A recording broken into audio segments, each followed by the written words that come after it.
It's the fupa. Right. Okay, that makes more sense. I was going to say, a penis does not really look like a butt. The penis is more like a key system. A key card. Alright. Guys, did we think of a funny thing?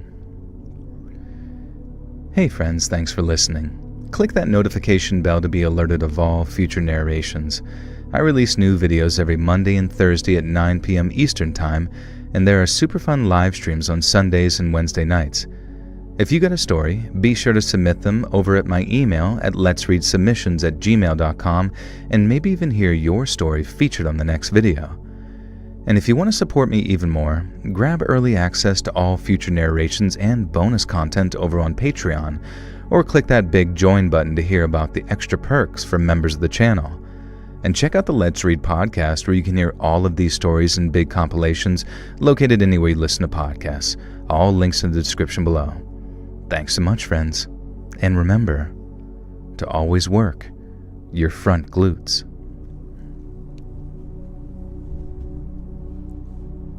I sound just like the YouTube guy. John YouTube. The CEO. Oh shit, bye guys. Thanks for hanging out. I'll get this up, edited, and over on Patreon. It's only $1 a month over there for early access to all future audio. And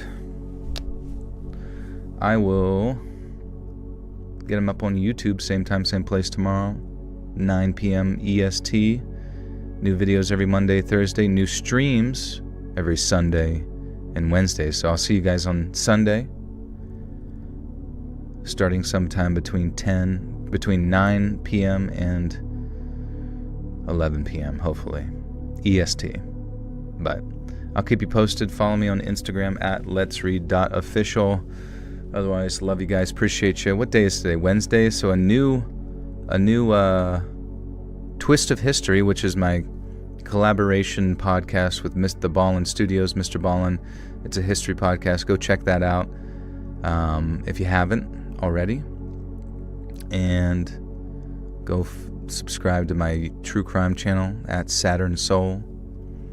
All that good stuff. You know the deal. Love you, dudes.